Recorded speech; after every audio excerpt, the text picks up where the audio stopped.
राम राम किसान भाइयों। तो ये जो वीडियो है ये सेकंड फ्लश की अपडेट है। हमारे यहाँ सेकंड फ्लश स्टार्ट हो गया है। अभी इसमें आप नीचे देखेंगे तो अभी भी पिनिंग है। एक आध आपको हो सकता है कि येलो पिन हेड भी दिखाई दें, वो खैर एक आध ओवर वाटरिंग के चक्कर में हो गया है। बाकी आप देखेंगे तो सारे के सारे मशरूम हेल्दी से दिख रहे हैं और सेकंड फ्लश ठीक ठाक सी दिख रही है।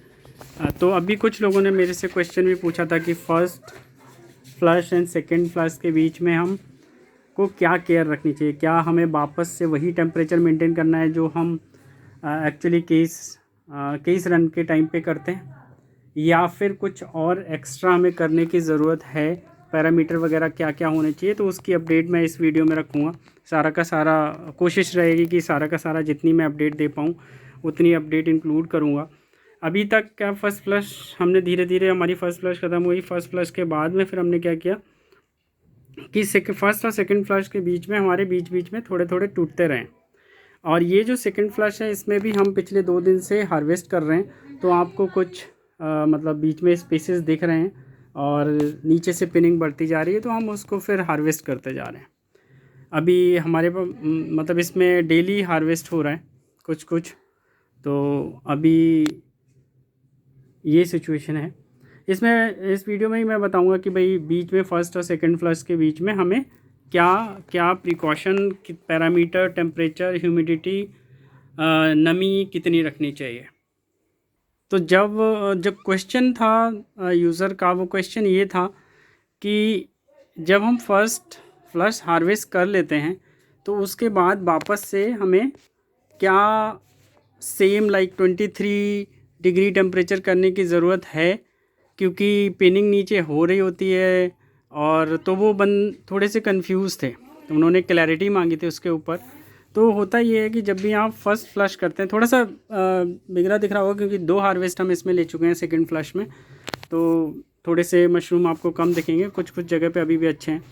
तो फर्स्ट फ्लश जब आप ले लेते हैं, फर्स्ट फ्लश के बाद में भी पिनिंग रहती है। तो अब आप ये इस तरीके से सोचें कि फ़र्स्ट फ्लश में जिस टाइम पिनिंग की सिचुएशन थी उस टाइम आपने क्या किया था, वही सेम चीज़ आपको फर्स्ट हार्वेस्ट के बाद करनी होती है। जब हमारी पिनिंग और पिन हेड स्टार्ट्स होते हैं उस टाइम पे हमारा जो टेम्परेचर होता है उसको हम थोड़ा सा डाउन कर देते हैं। डाउन करने से मेरा मतलब है कि पहले जिस टाइम पे केस रन हो रहा होता है उस टाइम हमारा टेम्परेचर 23 से 25 के आसपास रखते हैं। लेकिन जब हमारे में पिनिंग स्टार्ट हो जाती है, पिन हेड्स बनने स्टार्ट हो जाते हैं, तो उस टाइम पे हम टेम्परेचर को थोड़ा डाउन कर देते हैं, 16 से 18 के बीच में लेके आते हैं। तो ये हो गई टेम्परेचर की बात। तो टेम्परेचर फर्स्ट फ्लश के बाद भी हम लोग टेम्परेचर सेम मेंटेन करते हैं, जो कि 16 से 18 डिग्री सेल्सियस हो गया। अब ठंड बढ़ रही है सेकेंड फ्लश में, तो एक पैरामीटर ठंड का भी आ जाता है, जो कि जैसे जैसे ठंड बढ़ती है वैसे वैसे ह्यूमिडिटी भी बढ़ती जाती है। तो सेकंड पैरामीटर जिसका हमें ध्यान रखना है वो है ह्यूमिडिटी।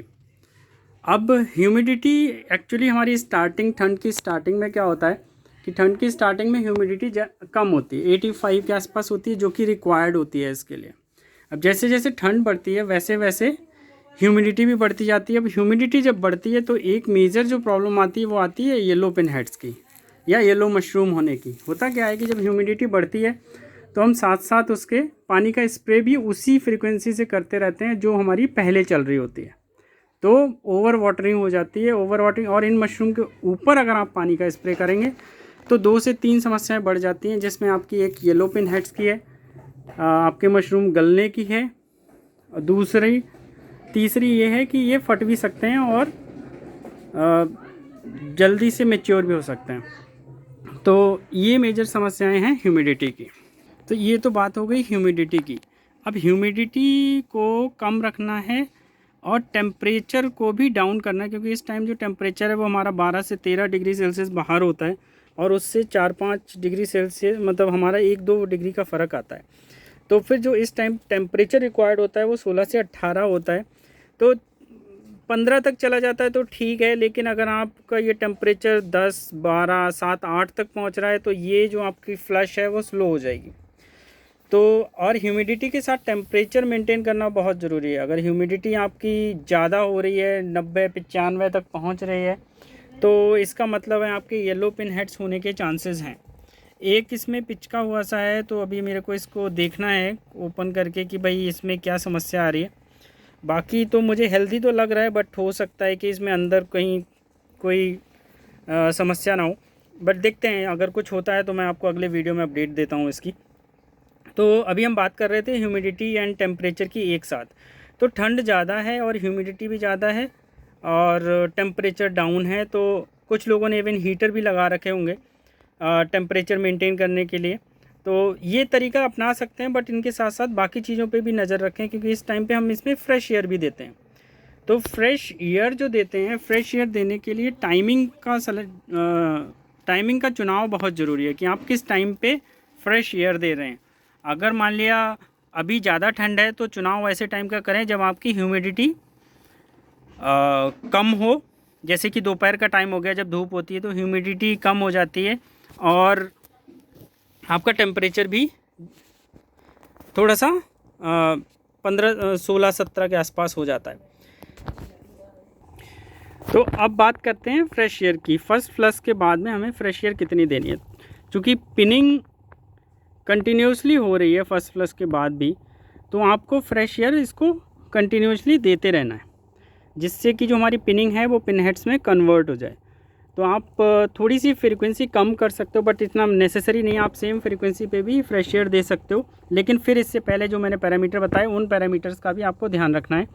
और वो है कि जब आप फ्रेश एयर देते हैं तो फ्रेश एयर के साथ साथ क्या होता है, जो बाहर वेदर होता है वही वेदर अंदर आने की कोशिश करता है। मतलब अगर बाहर ठंड ज़्यादा होगी तो आपके अंदर भी कमरे के अंदर भी ठंड ज़्यादा हो जाएगी। अगर ह्यूमिडिटी बाहर ज़्यादा है तो वो ह्यूमिडिटी भी अंदर आने की कोशिश करती है, तो अंदर भी आपकी ह्यूमिडिटी ज़्यादा हो जाएगी। इनमें से आपको जो खाली एरिया दिख रहा है उसमें कुछ इससे पहले वीडियो मैंने डाला है, वो प्रॉब्लम आ गई थी इस वाले बेड में। तो आपको इसमें काफ़ी खाली स्पेस दिखाई देगा, जो हमारा नुकसान हो गया था, बट उसको अब हमने कंट्रोल कर लिया है, जिसको हम बेड बबल की प्रॉब्लम बोल रहे थे। तो इसी बेड पे हमारे बेड बबल की प्रॉब्लम आई थी, बट बाकी जगह पे अब हमें पिनिंग दिखाई दे रही है।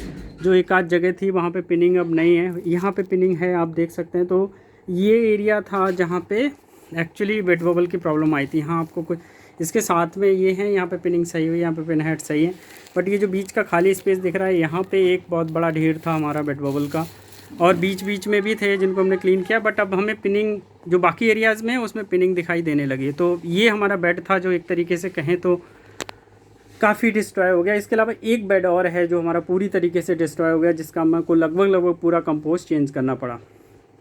तो हम बात कर रहे थे फर्स्ट फ्लश और सेकेंड फ्लश के बीच के बाकी पैरामीटर्स की, जिसमें बात हो रही थी हमारी फ्रेश एयर की। अब फ्रेश एयर के बाद में आती है पानी के स्प्रे की। तो पानी के स्प्रे की भी कई लोगों को काफ़ी कन्फ्यूज़न रहता है। तो आपको बाकी की फ्रिक्वेंसी पे ध्यान नहीं देना है कि पानी का कि आपको दूसरे दिन करनी है या डेली करनी है, रादर देन आपको चुटकी में लेके देखनी है केसिंग। अगर वो नम लगे तो वो उसमें फिर आपको पानी स्प्रे करने की ज़रूरत नहीं है।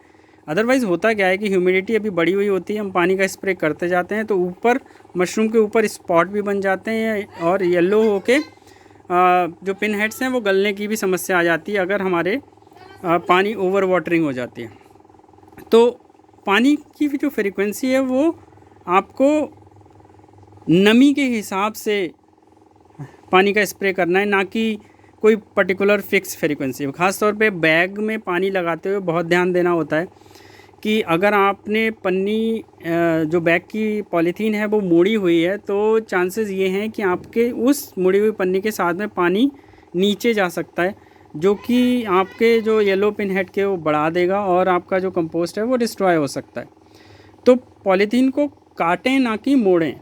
तो कटे हुए पे क्या होता है, पूरी केसिंग फिल करें, फिर पानी को आराम से उस पर स्प्रे करें और किनारों की तरफ थोड़ा सा ध्यान रखें कि हल्का करें, जिससे कि पानी रिस्क के पॉलीथीन के सहारे नीचे ना जाए। और पानी अगर नीचे चला जाता है रिस्क के तो आपका नीचे वाला माइसीलियम ख़राब हो जाता है, ऊपर केसिंग में ओवर वाटरिंग हो जाती है, जिन चीज़ों को अवॉइड करना चाहिए। तो आज हमने मेजरली जो डिस्कस किया है वो डिस्कस किया 4 पैरामीटर के बारे में, जब हमारा फर्स्ट फ्लश मिल जाता है तो सेकंड फ्लश की तरफ को मूव करते टाइम हमारे पैरामीटर्स क्या होने चाहिए। तो इन सारी चीज़ों पे ध्यान रखना चाहिए हमको कि ज़्यादा कुछ हमारे फर्स्ट फ्लश और सेकंड फ्लश के बीच में बहुत ज़्यादा चीज़ें हमें चेंज करने की ज़रूरत नहीं होती। सारे पैरामीटर्स लगभग लगभग सेम रखने होते हैं। हवा थोड़ी सी बढ़ाई जा सकती है बीच में फ्रीक्वेंसी कम करके, बाकी पानी वगैरह का जो भी ध्यान रखना है वो उसी तरीके से स्प्रे होगा। ख़ास तौर पे पानी का स्प्रे करते हुए एक चीज़ और ध्यान रखनी है कि जब आपका मशरूम जब भी पानी का स्प्रे करें तो हार्वेस्ट करने के बाद पानी का स्प्रे करें, क्योंकि आप मैच्योर्ड के ऊपर डालेंगे या फिर आपका जो हाफ़ मैच्योर्ड होगा तो उसमें फिर स्पॉट पड़ने के चांसेस हैं। तो फिर मतलब अपने पानी के स्प्रे की टाइमिंग का थोड़ा सा ध्यान रखें कि किस टाइम पे करें तो फिर मशरूम के ऊपर कम से कम पानी पड़े। तो अच्छा हाँ, एक भाई ने ये भी पूछा था कि मेरे मशरूम जो हैं वो बंच में उग रहे हैं, तो उनके लिए वो समस्या सी लग रही थी। मैंने जबकि उनको बोला था कि वो एक अच्छी चीज़ है। होता क्या है कि जब बंच में उगते हैं तो इस तरीके की समस्या आती है कि जब आप उसको पकड़ के तोड़ते हैं तो ऊपर वाली जो कैप है वो हाथ में आ जाती है, बाकी स्टेम नीचे रह जाता है। तो रादर देन इसको, मतलब मेरा सजेशन ये था कि आप इस मिडिल वाले को तोड़ने से अच्छा है पहले साइड वाला तोड़ें। जिससे साइड वाला तोड़ेंगे तो आपका स्पेस मिल जाएगा और जो नीचे से मूव करने की जगह मिल जाएगी। तो हार्वेस्ट करने का प्रॉपर तरीका है, थोड़ी सी चीज़ें अगर हम इस तरीके से करेंगे तो हम अपने मतलब जो नुकसान है उसको बचा सकते हैं। तो आज हमारा मेजर डिस्कशन इसी बात पे था। सेकंड फ्लश हमारा दो दिन से हम हार्वेस्ट कर रहे हैं इसको, तो 2 दिन से हमारी हार्वेस्टिंग चल रही है। ये हमारे सेकंड हार्वेस्ट की अपडेट है। और बाकी चीज़ें अगर आपके कोई क्वेश्चंस हैं, कोई क्वेरीज़ हैं तो आप कमेंट बॉक्स में छोड़ सकते हैं, अपने सजेशन डाल सकते हैं कि अगर आपको कुछ ऐसा लगा हो कि मेरे फार्म में इम्प्रूवमेंट के चांसेस हैं, या आपको ऐसा लगा हो कि मेरे मतलब मैंने जो बताया है उसमें कुछ और इम्प्रूव किया जा सकता है या कुछ सजेशन है, तो उसको आप ड्रॉप कर सकते हैं। मेरी समझ से, मेरे एक्सपीरियंस के हिसाब से, मैं अपने एक्सपीरियंस के हिसाब से ये चीज़ें शेयर करता हूँ ज़्यादा से ज़्यादा लोगों के पास, जिससे ये चीज़ें पहुँच पाएँ। कुछ मेरे से काफ़ी ज़्यादा एक्सपीरियंस लोग भी होंगे, वो इस चीज़ को अप्रूव कर सकते हैं या डिसअप्रूव कर सकते हैं। अप्रूव करेंगे तो फिर मेरे को खुशी होगी कि हाँ भाई, मेरी नॉलेज या फिर जो भी मैं शेयर कर रहा हूँ वो करेक्ट डायरेक्शन में कर रहा हूँ, और जिससे जो ज़्यादा से ज़्यादा लोग हैं वो ज़्यादा से ज़्यादा नॉलेज गेन कर पा रहे हैं। तो बाकी ख़ास तौर पे मैंने ये चैनल न्यू ग्रोवर्स के लिए रखा है, जो 1 या 2 साल के एक्सपीरियंस वाले हैं। छोटी छोटी चीज़ें मैं कवर करने की कोशिश करता हूँ, छोटी छोटी इश्यूज़ में कवर करने की कोशिश करता हूँ। बाकी आप लोग देखते रहिए चैनल, इस पे नज़र रखिए, कभी भी आपके काम, और पूरा वीडियो देखेंगे तो बहुत अच्छा है, क्योंकि कभी भी कोई भी इन्फॉर्मेशन शेयर हो जाती है, मैं कोई स्क्रिप्ट से तो ये वीडियो बनाता नहीं, जो दिमाग में आता है वो बोलता रहता हूँ। बस हाँ, एक टॉपिक ज़रूर दिमाग में लेके आता हूँ कि भाई आज इस पे बात करेंगे। बाकी कभी भी कुछ भी चीज़ दिमाग में आ जाती है, जैसे अभी यही चीज़ थी हार्वेस्ट वाली, जो मतलब पहले से सोच के नहीं बताई थी, बट मैंने देखा कि इस तरीके की चीज़ हुई है तो आप लोगों के सामने मैंने उस चीज़ को मेंशन कर दिया। तो बाकी आप लोग वीडियो अगर अच्छा लगा हो तो उसको लाइक करिए, चैनल सब्सक्राइब करिए, न्यू यूज़र्स के साथ शेयर करिए। आप इसको दूसरे नए ग्रोवर्स के साथ सब्सक्राइब करेंगे, जिनको नॉलेज मिलेगी तो और अच्छा ही है। जितने लोग बढ़ेंगे, हमारे साथ जुड़ेंगे, उतनी नॉलेज हम आपस में शेयर करेंगे, उतनी सब लोग साथ में ग्रो करेंगे तो बहुत अच्छी बात होगी। इसी तरीके से हम आगे ग्रो कर सकते हैं, नॉलेज शेयर करके ख़ास तौर पे। तो ये था आज का वीडियो, जिसमें हमने शेयर किया था कि फ़र्स्ट फ्लश के बाद सेकंड फ्लश की तरफ मूव करते हुए हमें किन किन पैरामीटर्स पे, किन किन चीज़ों पे ध्यान देना चाहिए। बाकी आप अपने कमेंट ड्रॉप कर सकते हैं।